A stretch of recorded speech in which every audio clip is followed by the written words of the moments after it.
Fala galera, sejam todos muito bem-vindos a mais um podcast do Justificando. Eu sou a Mabô, apresentadora do Explicaí e colaboradora dos vídeos do Just no YouTube. Hoje a gente conseguiu um time de peso que topou vir aqui trocar uma ideia com a gente sobre os ataques recentes à educação. Tenho aqui do meu lado no estúdio a professora Lisete, militante ativa na luta pela educação pública, feminista, que foi diretora da Faculdade de Educação da USP. Ela também foi da equipe do Paulo Freire na gestão da Luiza Erundina e secretária de Educação em Diadema. Ela é uma das maiores referências no debate educacional no Brasil e foi candidata a governadora de São Paulo pelo PSOL. Seja muito bem-vinda, Lisete. Uma honra ter você aqui com a gente. Ô, Mabô, para mim que é um grande prazer estar aqui com vocês e participar dessa sessão aqui com a Márcia e você. Já deu o spoiler de quem tá aqui comigo. Verdade, já deu o spoiler da Márcia. Bom, vamos apresentar devidamente. Para fechar nosso time, eu tenho aqui comigo a querida companheira Márcia Semer, procuradora do Estado, mestre e doutoranda em Direito Público pela USP e presidente do Sindicato dos Procuradores do Estado, das autarquias, fundações e universidades públicas do Estado de São Paulo. Bem-vinda, Márcia. Oi, Mariana, é um prazer estar com você aqui e com a professora Lisete, é uma honra. Essa bancada aqui é uma honra para mim, muito obrigada pelo convite. Eu que agradeço, gente, muita mulherada de luta.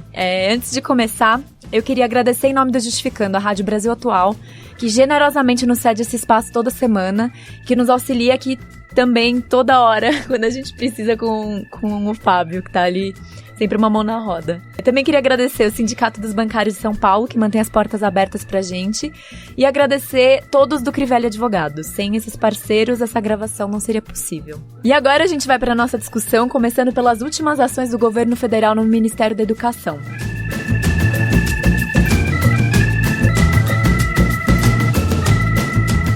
Bom, quem acompanha um pouco do tema da educação, acho que já percebeu que o governo Bolsonaro nem começou e já veio uma gestão bastante caótica. Deu nem um semestre, já veio um novo nome na pasta e o ministro Weintraub, não sei se estou pronunciando certo, foi anunciado. Muita gente começou a estranhar o perfil dele, né? Porque ele é um especialista em mercado financeiro, é um cara ligado à área da economia e é próximo ao Paulo Guedes. Então é uma indicação que me parece ir totalmente na contramão do que o próprio Bolsonaro defendia, que era que ele só ia colocar gente muito técnica e experiente dentro de cada setor. E aí eu queria perguntar pra vocês, o que vocês acham que tá por trás dessa nomeação?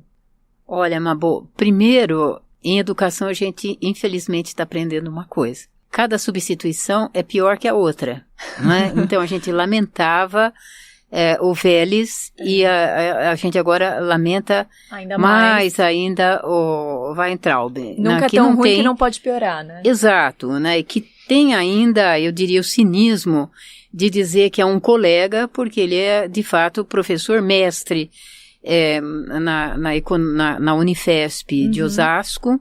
E também a gente até estranhou bastante, viu, Márcia, como é que ele conseguiu entrar por meio de um concurso público em São Paulo, em Osasco, não tendo o título de doutor. Né? Uma cidade entre nós, que é a região mais titulada do Brasil, né? Mas eu acho que tem um desprezo pela educação, né? Essa é a razão pela qual ele foi escolhido. Pode ser o interesse principal hoje, parece, do governo atual de fato, a privatização da educação, não é?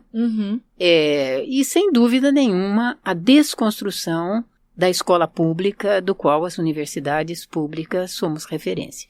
Eu acho, Mari, que não é nem por trás da nomeação, acho que é pela frente mesmo. Quer dizer, você colocar uma pessoa que não tem qualificação na área da educação e uma pessoa do mercado financeiro para dirigir a educação, quer dizer, é um sinal absolutamente claro de que você está tratando a educação como uma mercadoria. Né? Aliás, Márcia, veja que hoje você tem, eu diria que todo o Ministério de Educação é um pouco extravagante. Primeiro, o partido do presidente certamente teria educadores que poderiam assumir essa questão. Não foram escolhidos porque, se é que tem, mas não foram escolhidos houve porque até o critério... algum nome de um reitor que foi indicado, né? Um ex-reitor lá da Universidade de Pernambuco, não é isso? Alguém que tenha uma prática ali, experiência, né? Nem isso, alguma proximidade com a educação básica e superior.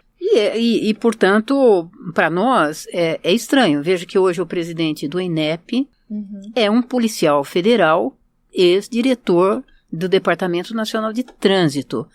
Eu não o conheço, né? Surreal, mas, cara. de todo jeito, cá entre nós, o que ele tem a ver, e é estranho que as pessoas aceitam, mesmo sabendo que não tem nada a ver com o cargo, não se constrange de aceitar. E hoje, na nossa conta, nós temos mais militares no Ministério da Educação do que tivemos durante a ditadura. A grande disputa no Ministério hoje é nos ministérios, né? Entre os militares e os seguidores do astrólogo lá, Olavo de Carvalho, o né? guru, o estranho guru, né?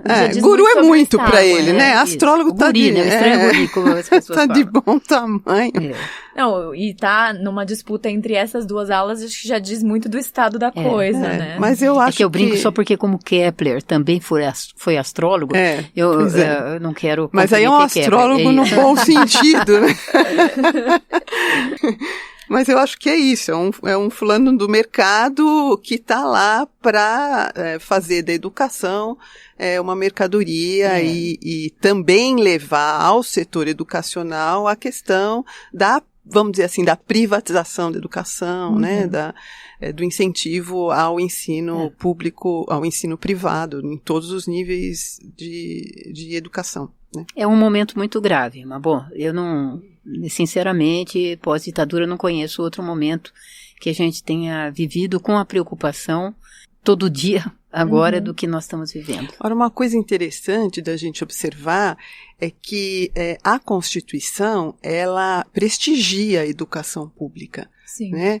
Não só no sentido de dotar as universidades de autonomia financeira, inclusive, mas um dos itens, dos mandamentos constitucionais indica que o ensino médio, por exemplo, é um ensino que tem que ser gradualmente publicizado, né? Gradualmente se tornar integralmente, universalmente gratuito. A Constituição diz isso. Então, eu acho que as tentativas, não obstante exista aí muita tentativa para desestabilizar o ensino público, nós temos mecanismos na Constituição, mecanismos jurídicos que podem nos ajudar com isso, né, a preservar o ensino público e a não ver um desmonte absoluto da educação num governo com esse perfil que a gente está tendo aí.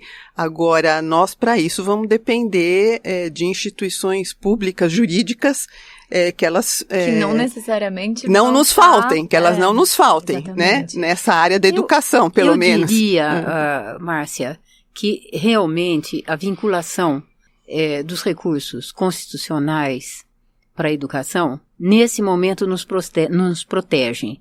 É verdade que o Paulo Guedes, aquele senhor que também estranhamente é o nosso ministro da Fazenda, nós temos ministros da Fazenda extravagantes, mas o Paulo Guedes declarou já, né, a semana passada, ou há 10 dias, que ele tem pronto o projeto de lei, na verdade eu estou entendendo que seria uma PEC, né, um projeto de emenda constitucional, desvinculando todo o orçamento. Né? Isso é um retrocesso, eu até estranho, porque como ele é velhinho, eu também, nós dois já vivemos isso, quer dizer, ao contrário, de 68 para cá, é que se criaram os orçamentos-programas exatamente na tentativa, veja, em 1968 eu fiz o primeiro curso junto à Secretaria da Fazenda do Estado de São Paulo para aprender exatamente um orçamento-programa que era uma ideia, veja,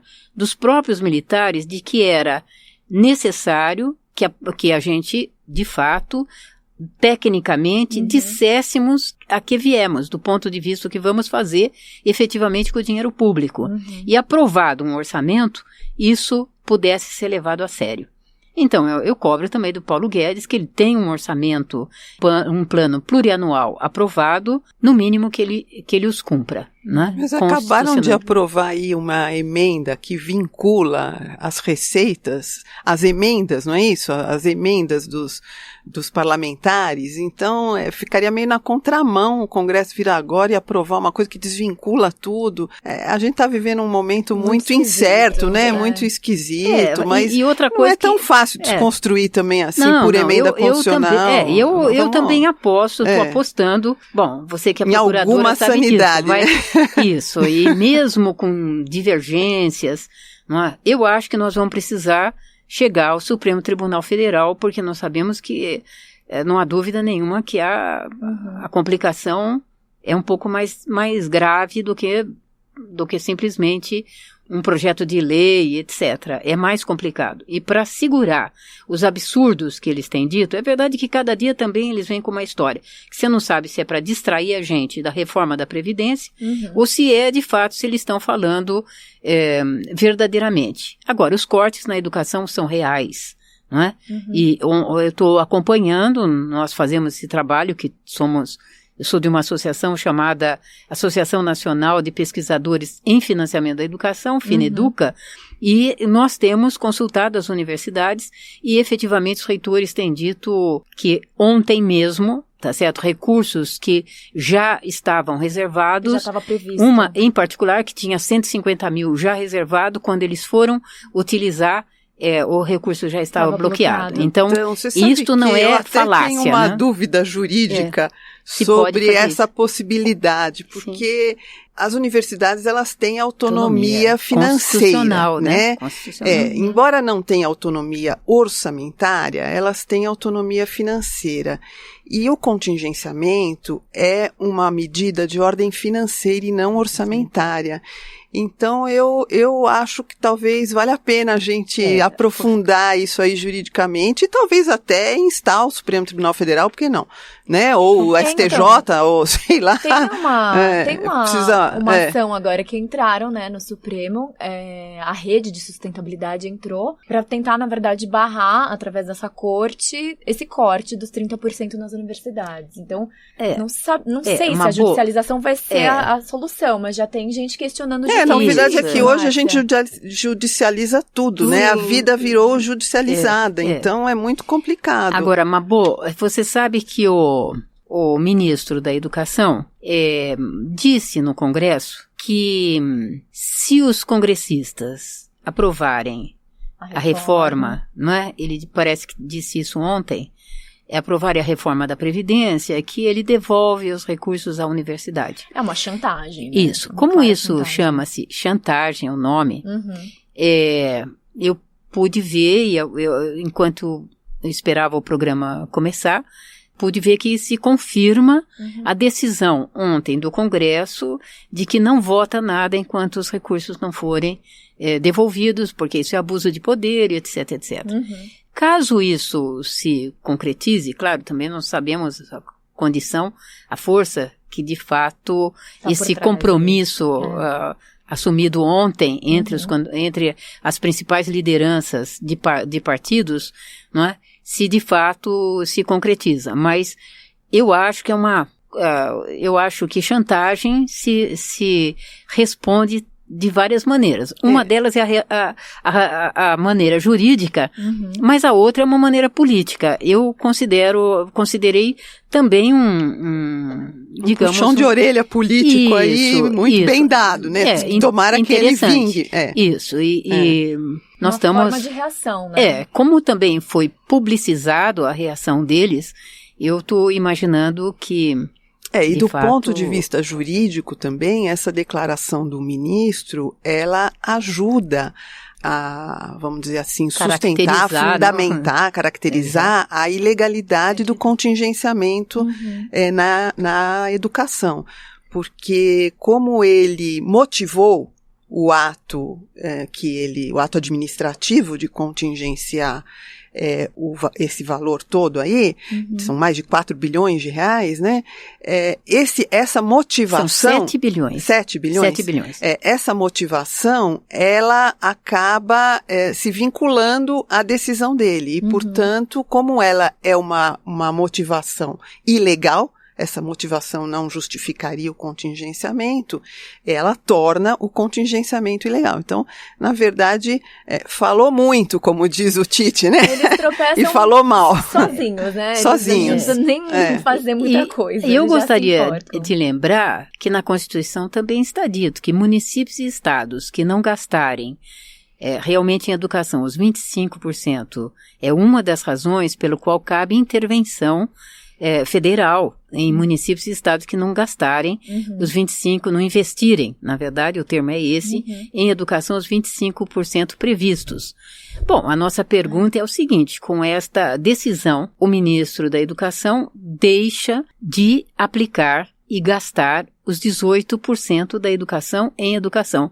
Acho que cabe uma ação, ainda que a Constituição não preveja que o governo federal não vá gastar e, portanto, não dá para ter intervenção no órgão, evidentemente, na esfera superior, né? Eu imagino que a partir daí o Ministério da Educação esteja interditado, no mínimo isso. Da né? improbidade também, né? Porque, improbidade administrativa, né, improbidade Márcia? administrativa porque você não precisa só gastar mal o dinheiro do Estado. Você pode também incorrer em improbidade administrativa se você não cumprir a lei. Né? Um dos elementos da lei de improbidade administrativa, que já é da década de 90, de 93, né?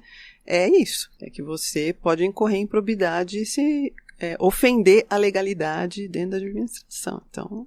Bom, falando dessa justificativa que o ministro deu para todos esses cortes que a gente está conversando, então ele deu a seguinte declaração: para cada aluno de graduação que eu coloco na faculdade, eu poderia trazer mais 10 crianças para uma creche. Crianças que geralmente são mais humildes, mais pobres, mais carentes e que hoje não tem creche para elas. O que você faria no meu lugar? Ele indaga para o jornalista. Isso. E aí eu queria jogar essa pergunta. Aliás, não é só para o jornalista, fala para o povo brasileiro. Exatamente. Né? Enfim, eu queria jogar essa pergunta entre nós aqui, mas especialmente para a senhora, a professora Elisete, o que seria possível fazer no lugar dele? O que dá para fazer, né? Ele pergunta o que faria no meu lugar, eu gostaria de elaborar, assim, o que eu acho que ele, enfim, não vai chegar a ele, mas é bom a gente elaborar coletivamente essa resposta. Isso. Primeiro é o seguinte, o Brasil... É importante que se diga isso, e particularmente o ministro, ele mente, ele usa dados que eles não são confiáveis, né? Parece que eles não gostam de dados, de fontes. Lembre-se que o antigo ministro queria até liberar os livros de fazer a citação bibliográfica de onde estava sendo retirado. As regras da BNT. Tá certo? Então, é um pouco, de novo, eles são estranhos. Eles se beneficiam de fake news, né? Então, isso. Eles se baseiam, acho que... Então, o custo inteiramente para se justificar. Já começa aí. Primeiro, o custo de uma creche não é 3 mil, é mais do que isso, são 6 mil reais, ele sabe disso, eu também. Segundo, o custo da universidade não é 30 mil, são 24 mil. E, obviamente, você está colocando aí todo o recurso destinado, neste curso, estão investidos todos os custos que advêm dos projetos de pesquisa, né?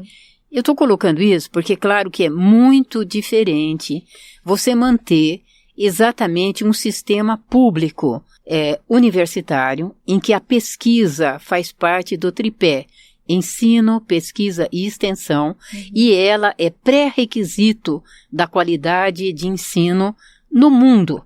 Tá certo? Qualquer que seja a orientação da universidade, nós sabemos disso. Quem faz pesquisa no Brasil somos as universidades públicas, tá certo? Especialmente as estaduais e as federais. Né? Então, e a outra coisa é você manter um número de alunos. Primeiro, se o Ministério de Educação contribuir, nós já apresentamos estudos para eles mostrando que o custo aluno, qualidade inicial, exige que o Ministério da Educação invista mais recursos no Fundeb, Fundo de Manutenção e Desenvolvimento da Educação Básica e Valorização do Magistério. Esse é o nome comprido desse recurso que é vinculado à educação básica. Se o Ministério investir isto para repasse aos municípios, que são quem tem a obrigação do atendimento à creche, sem dúvida nenhuma, eu diria para você que nós temos recursos para atender. E nunca, realmente, em nenhum lugar do mundo, se faz uma opção, aliás, nada salomônica entre eu fico com uma coisa ou com outra. Porque a existência de uma educação de qualidade na educação básica, da creche ao ensino médio, depende exatamente de bons professores bem formados e que efetivamente tenham condição de orientar devidamente as crianças, os jovens e os adultos ali matriculados, não é? Então, essa opção, ela é falsa, e é importante que se diga também que, apesar dele ter dito isso, essa é outra coisa que a gente pode dizer que, infelizmente, o ministro da Educação mente atualmente, né? O professor não gosta de mentir, às vezes a gente se engana, mas mentir nunca. E aí é o seguinte, e realmente ele disse que estava fazendo isso para defender a educação básica. No entanto, ontem... Um discurso assim, os pobres, a gente está tirando dos pobres, como se fosse uma dicotomia assim, esses estudantes que fazem farra na USP, ou enfim, nas universidades, que não precisam nem trabalhar, os riquinhos. Não nada contra as crianças pobres, estamos tirando dos mais necessitados. É uma dicotomia cruel. Eu acho que valorizar o ensino básico é também valorizar o docente. Mas eu quero só lembrar que ontem... é capacitar o docente. Queria só lembrar que ontem ele realmente cortou 2 bilhões e 400 milhões da educação básica. Sim, e vai por então, água abaixo, por favor, queridos ouvintes, não é verdade que ele realmente está prestigiando as crianças do Brasil que ainda não estão em creche. Creche é um direito constitucional das crianças, é importante que a gente se lembre isso, essa é a grande inovação da Constituição de 88. É um direito das crianças, não é só direito das mães e dos pais que trabalham. Então, e do ponto de vista da legalidade aqui também,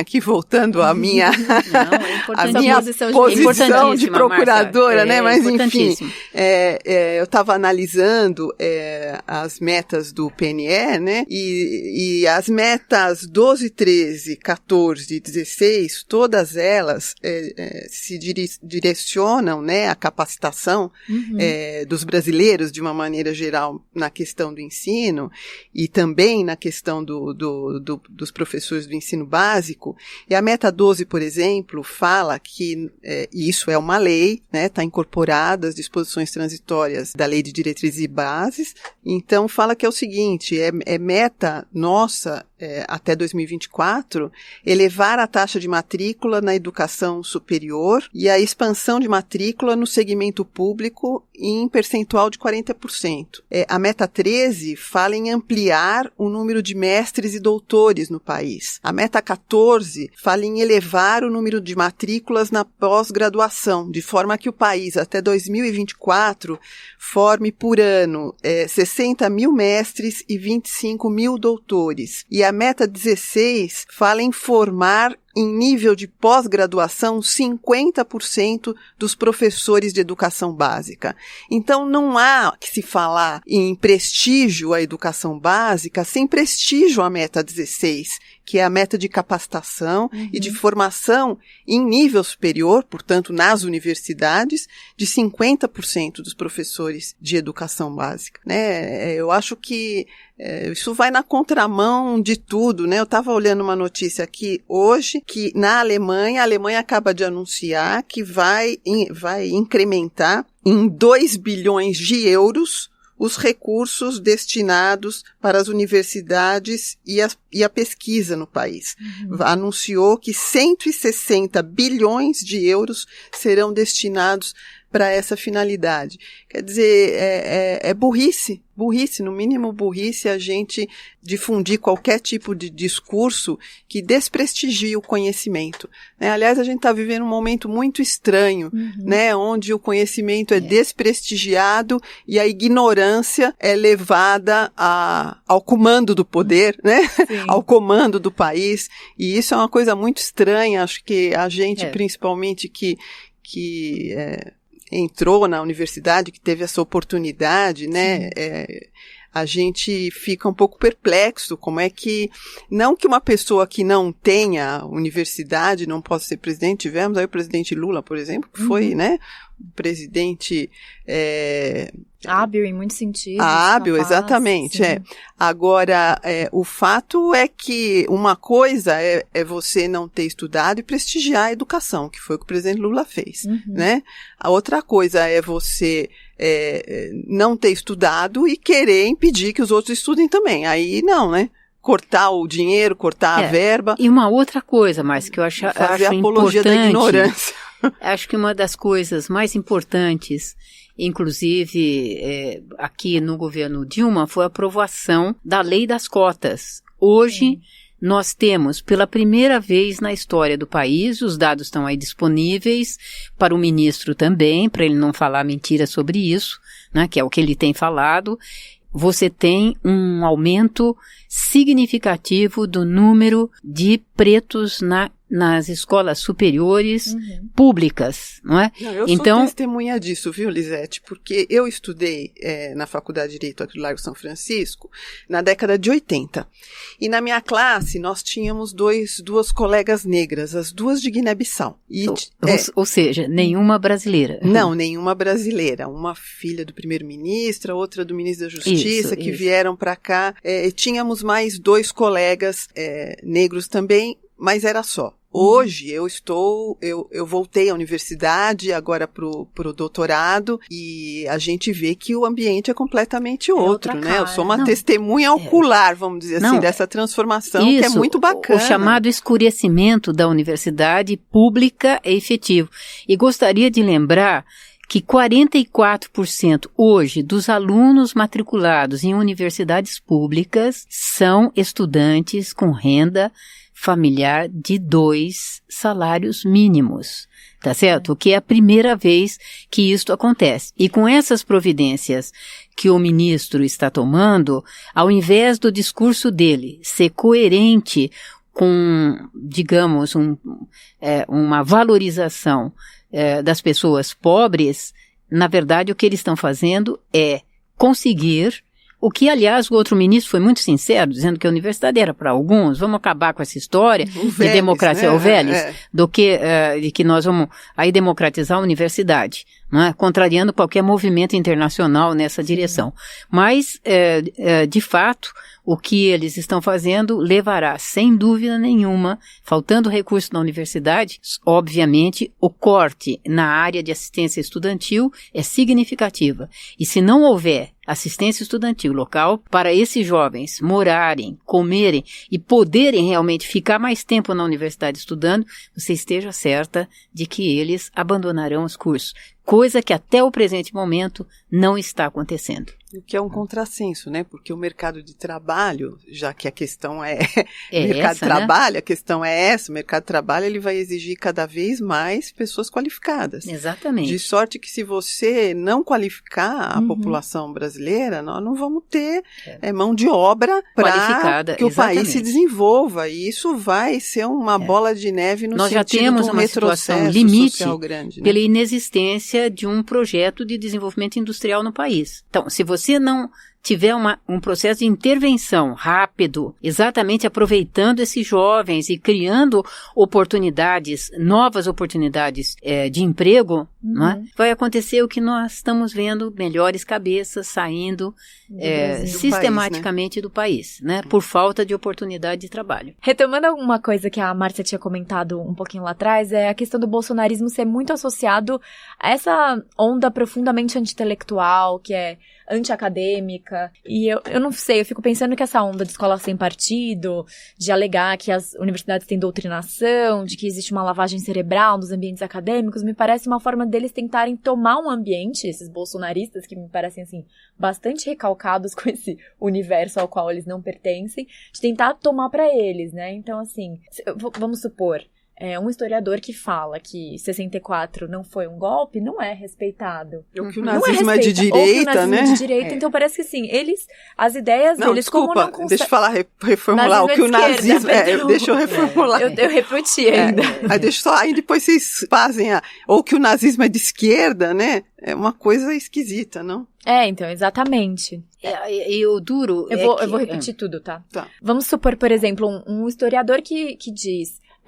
que 64 não foi um golpe, que foi uma revolução, não é respeitado no meio acadêmico. Ou que o nazismo é de esquerda, né? Exatamente. Também é uma coisa esdrúxula. É absurdo em qualquer outro lugar. Então parece que todas essas narrativas dessas pessoas que são muito anti-intelectuais, muito anti-acadêmicas, que de fato não leram minimamente os pensadores sobre os temas que eles abordam, é uma tentativa, não sei, deles retomarem esse lugar. Mas será que não leram? Como é que a gente explica o embaixador? Juro, eu fico às vezes me perguntando, porque é um embaixador, né? É um diplomata, não é? Não sei se é embaixador, mas é o nosso, né? O Ernesto Araújo? É o Ernesto Araújo, é um diplomata, uma pessoa que frequentou o Instituto Rio Branco, quer dizer, é uma coisa muito estranha. Bom, eu diria para você um revisionismo, né, histórico, uma tentativa, pelo que nós menos, temos uma situação bastante delicada, Márcia. Eu vou dizer também que a mim me constrangeu profundamente que, afinal de contas, o ministro Toffoli, porque convidou, obrigado ou não, essa discussão não interessa aqui,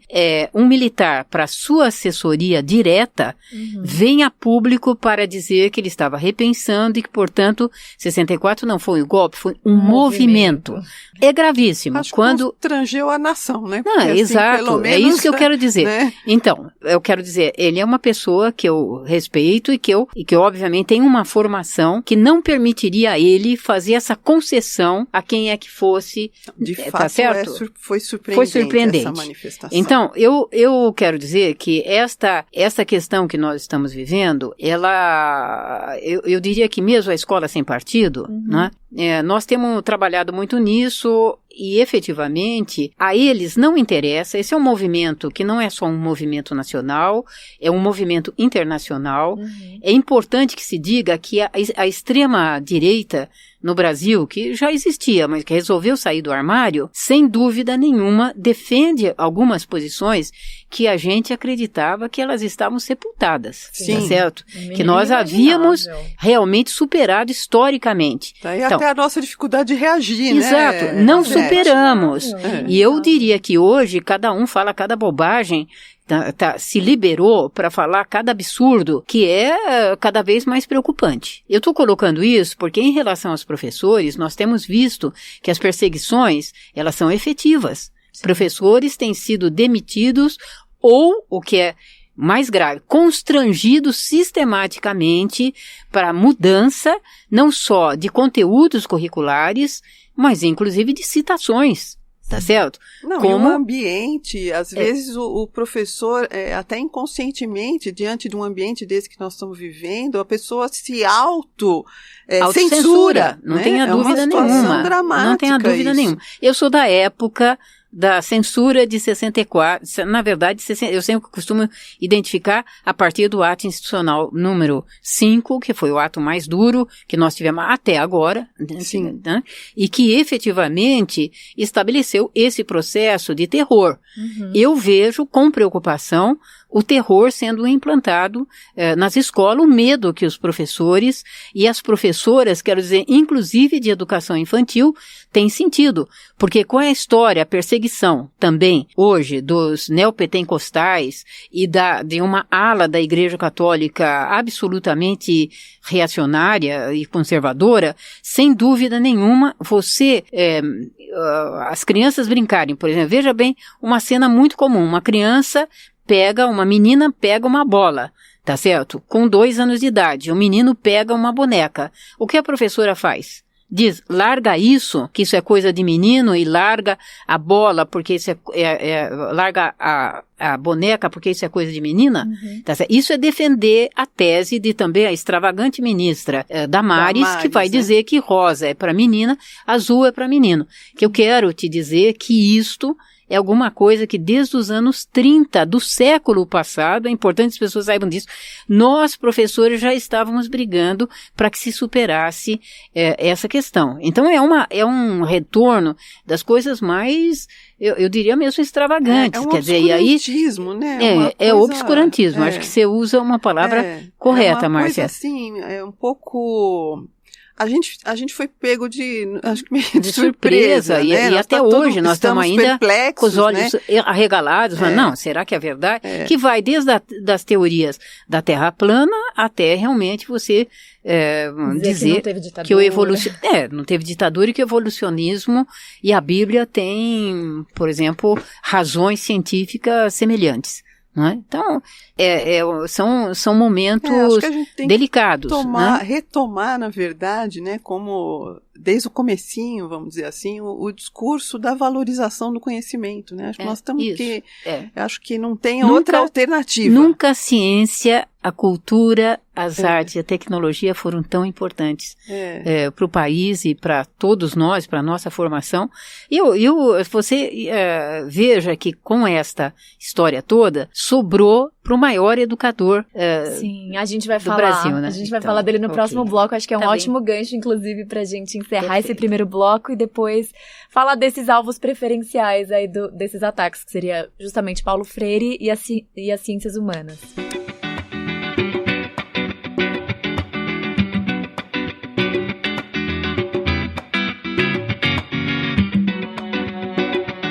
Bom, Lisete, como você estava dizendo, a gente tem uma questão bastante bizarra que surgiu nos últimos tempos, que para mim também era inimaginável, que é o questionamento do legado do Paulo Freire, que ele é estudado no mundo inteiro, ele é o terceiro teórico mais citado em trabalhos acadêmicos do mundo e é patrono da educação brasileira. E aí eu queria perguntar, qual que é o legado do Paulo Freire e por que esse legado incomoda tanto essa galera que está aí no poder?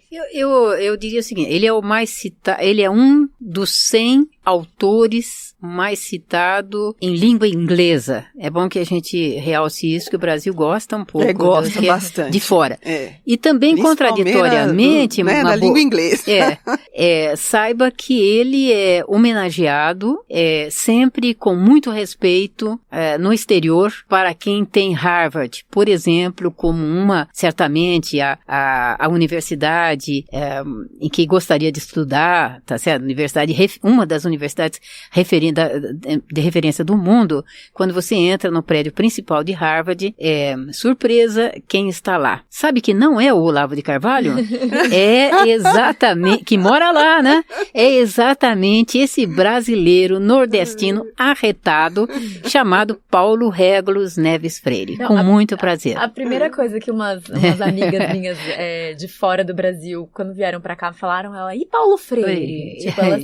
realmente, é a referência para quem, enfim, estuda educação no mundo inteiro, né? Isso, e para quem gosta da Finlândia, da Dinamarca e usa esses países para fazer referência, saibam, né, que, de fato, a ministra da Educação da Finlândia realmente diz em visita ao Brasil que a melhoria da qualidade de ensino só foi possível graças aos ensinamentos de Paulo Freire. Né? Então, Paulo Freire, acho que aqui rapidamente, eu quero te dizer que eu dou um curso de pós-graduação na Faculdade de Educação da USP, que eu costumo reservar, tenho dito isso de público, 2 vagas para o MBL, porque pode...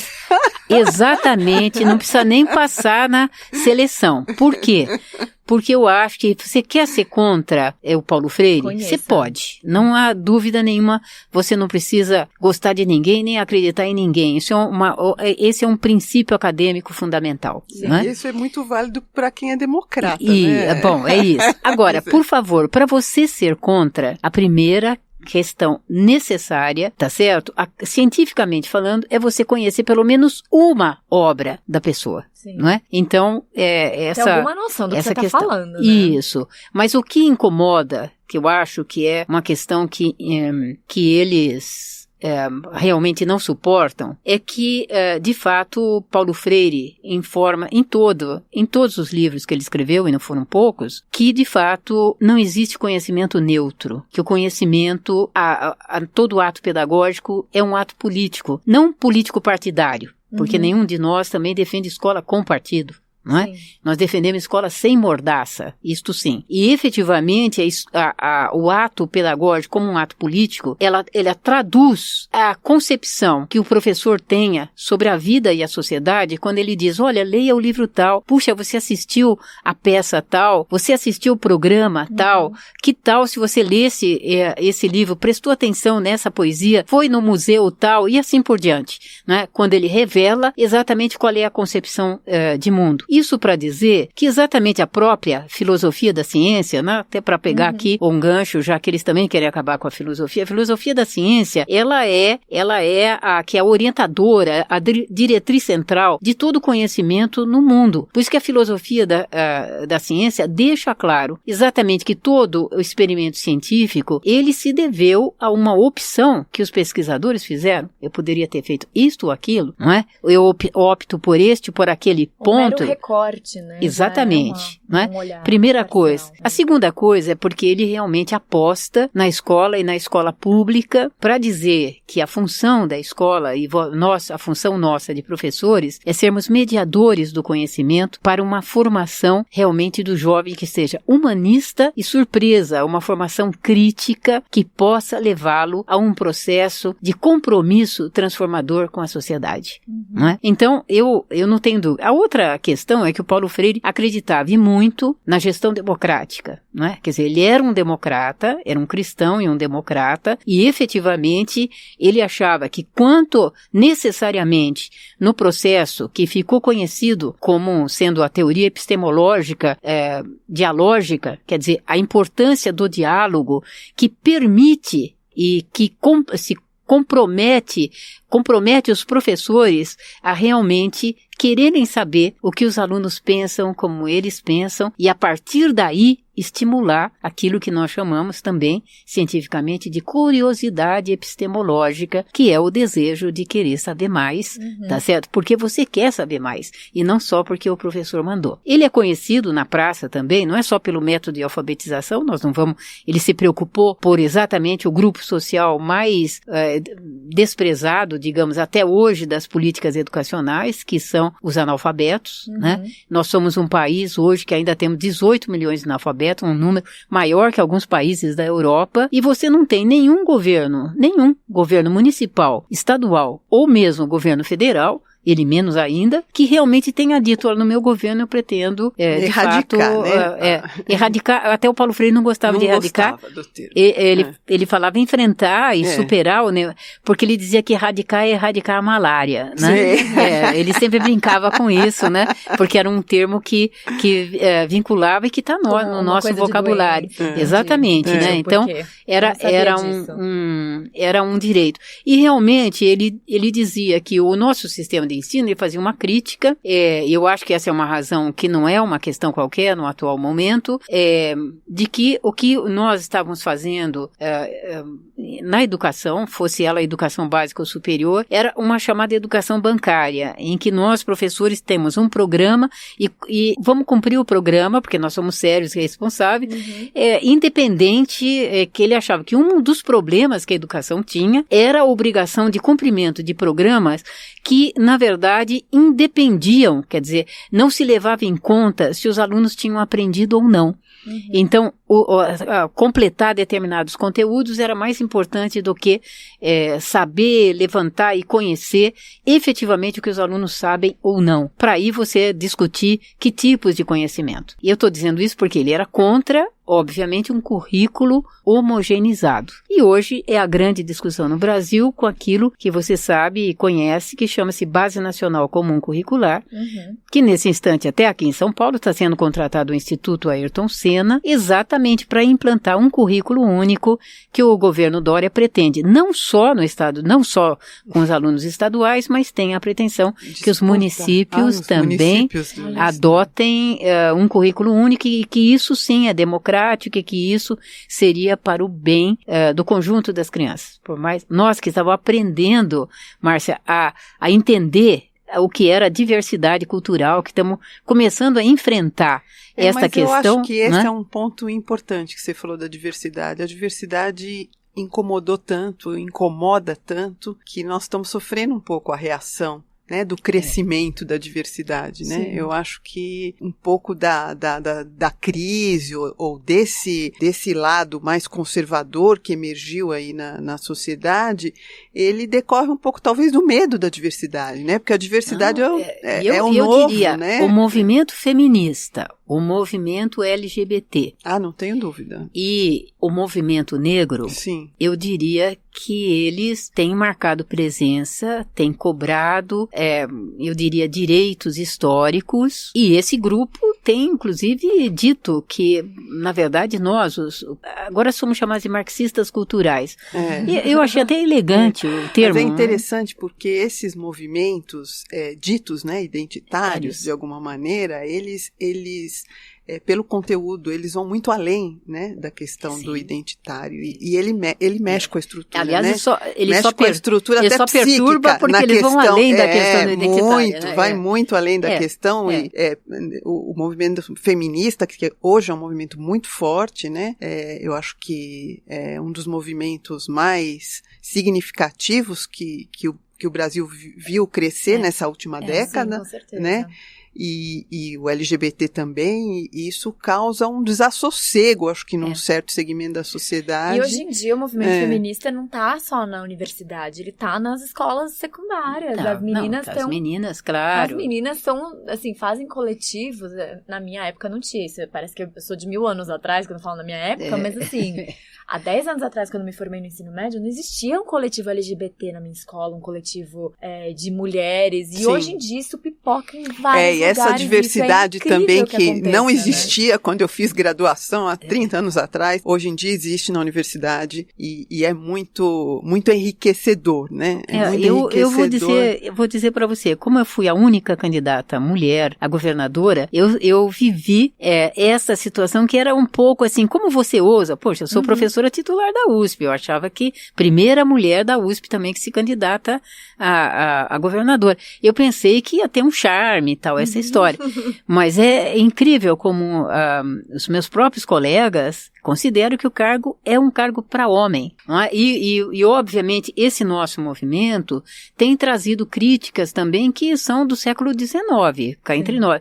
Que é que nós estamos destruindo a moral e a família, não é? Então, cuidado conosco, é um pouco assim. Quer dizer, a função da mulher é obedecer ao homem, não é? E esse discurso... mas eu acho que esse é o problema com as humanidades também vem um pouco daí, né? Porque as humanidades são as disciplinas que nos fazem pensar, isso, né? Que exatamente. Nos fazem refletir, que fazem criticar no bom sentido, homens, né? E mulheres homens pensar, e mulheres exatamente. Pensarmos, né? Então é uma coisa, eu acho que a dificuldade com as humanidades é isso, né? A humanidade projeta a pessoa para a liberdade, né? E a liberdade é uma coisa... Não, e saber que a liberdade crítica, começa dentro de você, né? Sim. Exatamente para a luta. Mas o ser livre não é o ser controlável, né? Exatamente. Então é muito mais complicado. Paulo Freire sempre dizia que a liberdade se conquista e, portanto, todo dia você tem que estar cuidando dela, porque... E com essa crise toda nós estamos aprendendo isso, né? Isso, exatamente. Assim, na pele, na carne. Nível surreal de ver o presidente tweetando que agora ele quer determinar o que os universitários estudam e que essa área não traz retorno, que o Estado tem que investir em coisas que trazem benefícios imediatos, que quem paga impostos tem que ver um retorno mais rápido e que a sociologia e a filosofia, enfim, agora são tratadas como saberes descartáveis. Na década de 70, acho que a gente investiu bastante em engenheiro e virou cinema depois, o engenheiro que virou suco, você lembra? Tinha um filme isso, porque aí nós não tínhamos onde usar os engenheiros. E, aliás, essa crise do país está levando os nossos engenheiros, vão virar suco de novo. Isso, eles porque não vai ter emprego. Isso, e eu acho que é uma questão para a gente pensar nisso, até porque a sociologia que realmente é uma das ciências que criou os métodos e técnicas de pesquisa social, sobre os quais estão amparados os nossos levantamentos estatísticos, as interpretações que se fazem, quaisquer que elas sejam, tá certo? E mesmo os economistas, tá certo? E os financistas sabem que eles dependem desses métodos até para fazer a previsão dos lucros possíveis. Nós precisamos de gente em todas as áreas do conhecimento, exatamente, né, exatamente. Gente preparada, capacitada, que leve o país para frente, que que desenvolva para todo mundo, não para meia dúzia. É isso que nós precisamos, né? É uma tentativa de hierarquizar o conhecimento como aquilo mais importante e o que é descartável. Só que, historicamente, a filosofia é a mãe da ciência. Exatamente. No mínimo isso, no mínimo isso. E pensadores exatamente. Não, e a filosofia da ciência faz parte do currículo de todo curso minimamente científico, tá certo? Porque você até tem que explicar para os alunos, explicar historicamente, não é? Que essa divisão entre as disciplinas, física, química, biologia, astronomia, ela se deu mais para uma necessidade, eu diria, burocrática, formal, do que efetivamente para a teoria da ciência, porque a teoria da ciência é uma só. Nela, elas estão combinadas inúmeras ciências. A engenharia não vive, tá certo? Sem a literatura, não vive sem a matemática, não vive sem a história. Qualquer um sabe disso, que estiver, que conhecer a filosofia da ciência. Mais do que alimentar essa ideia boba, né, de vamos acabar com um, vamos privilegiar o outro, né, vamos investir mais em determinados tipos de ensino, eu acho que quem está na academia e quem teve oportunidade de estudar, tal, tem que trazer a discussão e trazer à luz, na verdade, o que a academia é de verdade. Eu acho que está faltando isso, porque eles conseguem entrar com esse discurso ignorante, né, porque, na verdade, a gente tem falhado, vamos dizer assim, em publicizar todas as conquistas da universidade, dos meios acadêmicos, enfim. Então, eu acho que a gente tem que tomar cuidado para também não entrar nesse jogo que não vai nos levar a nada, né, de vamos investir nos médicos e não vamos investir nos sociólogos, porque, primeiro, também do ponto de vista constitucional, está escrito na Constituição que tem que ensinar humanidades, de modo que não adianta vir falar que não pode. E na Lei de Diretrizes e Bases também, que é a nossa Constituição educacional, digamos assim. Então, eu acho que o momento agora é um momento da gente mostrar tudo que a universidade tem produzido para o país, o que a universidade e todos, o ensino médio, enfim, o que a educação brasileira é capaz de fazer, está fazendo, tem feito, né, para o país chegar onde chegou. Nós temos setores maravilhosos de desenvolvimento e de fato, é hora da gente fazer a nossa propaganda e não entrar no discurso, né, discurso ignorante mesmo, esse discurso rasteiro de ficar.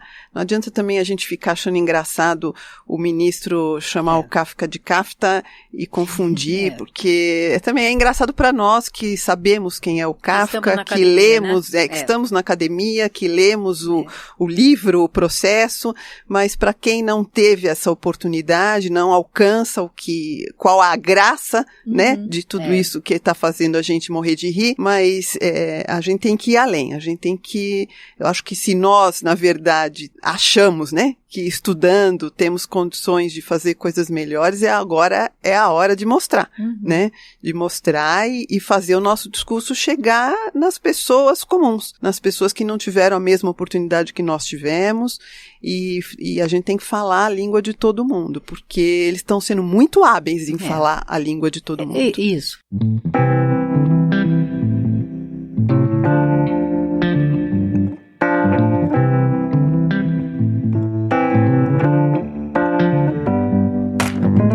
Bom, tentando puxar agora para o encerramento, o papo estava maravilhoso, eu gostaria de ficar ouvindo vocês trocando ideia. A professora Lisete é um poço de sabedoria sobre educação, uma aula aqui ao vivo e a cores, que privilégio nosso. Só para encerrar, tem uma frase famosa do Darcy Ribeiro que ecoou muito para mim nos últimos tempos, que é aquela famosa: a crise da educação brasileira não é uma crise, é um projeto. E, enfim, como a gente gosta de terminar com uma coisa propositiva, é como a gente vai combater esse atual projeto. Então, como que a gente enfrenta tudo isso? Assim, não sei se vocês têm alguma inspiração de como a gente deve fazer uma resistência frente a esse processo que está rolando agora. Se vocês tiverem um insight para compartilhar. Olha, eu vou dizer, nós temos uma data marcada, dia 15 de maio, é greve nacional na educação, em defesa da educação pública, gratuita, laica e de qualidade para todos. Eu diria que todos temos que estar nas ruas nesse dia, ou fazermos debates sobre a educação em cada uma das escolas públicas, da educação infantil, chamando os pais, porque acho que os pais estão muito desinformados, não é? E eu acho que essa é a nossa colaboração, não é? É um dia de reflexão. Veja que aqui os estudantes dos institutos federais, o local onde estão as escolas técnicas e a formação técnica, saíram nesta semana em defesa dos seus institutos. Você veja o Colégio Dom Pedro II, que é referência na história do Brasil, tá certo? Mesmo qualquer escola de referência, sem dúvida nenhuma. Saíram os alunos e os pais, Saíram os alunos e os pais para uma manifestação em frente ao Colégio Militar, que naquele momento estava lá o atual presidente e efetivamente a escola faz 130 anos. Então, ali o presidente informava que não haveria cortes nos colégios militares e comunicava, né, do outro lado, o ministro da Educação, que o Colégio Pedro II já tinha perdido 38% das suas verbas, não é? Quer dizer, o diretor havia comunicado que a escola tem condições de funcionamento até início do mês de setembro. E por isso, os alunos, eu diria os pais, os professores, os funcionários, temos que nos manifestar, não é? Chega de ficar em casa, está na hora de nós dizermos, tá certo? Realmente aqui estamos vindo.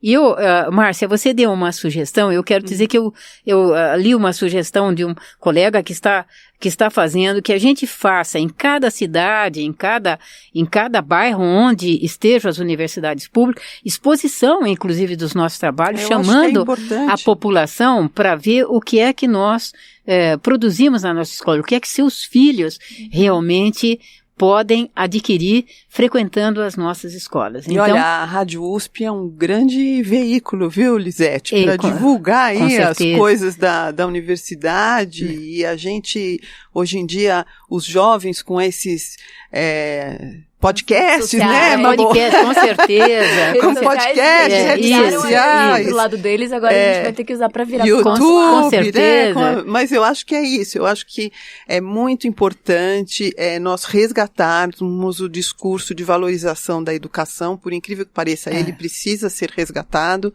Sim. Eu acho que também nós temos que mostrar que a universidade não é isso que as pessoas, que não o governo, que o governo tem dito que né? Balbúrdia, gente pelada, gente maconheira, gente não sei o quê, né? A universidade, ela é muito além disso, né? E a Universidade de São Paulo e outras universidades do Brasil são universidades de excelência. Eu quero só lembrar que as universidades estaduais, nós também temos um recurso insuficiente. O governador do estado sabe disso, os deputados aqui sabem disso, e eu diria, porque estive na Unesp, e a Unesp realmente está em uma situação bastante precária, com ameaça, sim, de fechamento de cursos. Então, o problema não está longe aqui nem de São Paulo, nem das universidades estaduais. Mas eu queria lembrar que a própria SBPC, né, Sociedade Brasileira para o Progresso da Ciência, realmente marcou atos 9 e 10 em Brasília, com o apoio de todas as entidades nacionais da educação e sindicatos nacionais de educação, para um protesto coletivo, né, e supradisciplina, as exatas, as humanas e as sociais, para efetivamente estarmos em Brasília 9 e 10, protestando, manifestando realmente essa nossa surpresa, né, e desagrado com esse ataque dos mais violentos historicamente na educação brasileira. Fica aí um chamado, então, dia 9 e 10 em Brasília e dia 15... Dia 15 em todo o país. Rua, exatamente. No país todo. O país. Né? Estaremos lá, então. E em todas as frentes, viu, Mabô? Porque aqui em São Paulo também nós temos uma CPI na Assembleia Legislativa das Universidades. e, aliás, uma CPI despropositada, porque toda CPI tem que ter um objeto específico e essa não tem. E também hoje foi recriada a Frente Parlamentar em Defesa do Ensino Superior aqui em São Paulo, lá na Assembleia Legislativa. Uhum. Então, eu acho que o importante é que todas as frentes têm que ser ocupadas, não podem ser negligenciadas. Com certeza. E é um momento, na verdade, de militância. Mais do que nunca, é um momento de militância para quem acredita que educação é um caminho para você se desenvolver enquanto pessoa, enquanto ser humano e também para a gente desenvolver o país. Gente, não poderia encerrar de forma melhor. Muitíssimo obrigada pela participação de vocês. É muito incrível estar com as duas. Espero que voltem mais vezes aqui para contribuir em outros episódios do podcast. E a gente adorou estar com você também, né, Elisete? Isso, foi muito bom, Mabô. Eu queria só dizer uma última coisinha. Pode falar. Você sabe que o Paulo Freire é chamado do pedagogo da esperança. Ai, exatamente, que porque ele sempre exatamente porque ele não acredita no peso do destino, deixa aquela mensagem que todos os jovens têm na sua camiseta, não é? Que é: o mundo não é, o mundo está sendo. Portanto, você pode fazer a diferença. É isso aí. Isso aí. Obrigada, gente. Obrigada de novo à Rádio Brasil Atual, Sindicato dos Bancários, Crivella Advogados, todos os ouvintes que estão acompanhando aí nossos episódios aqui no podcast. Continuem acompanhando a gente todas as quintas-feiras. A gente solta conteúdo no Spotify, iTunes, no YouTube também. E é isso aí, gente. Valeu.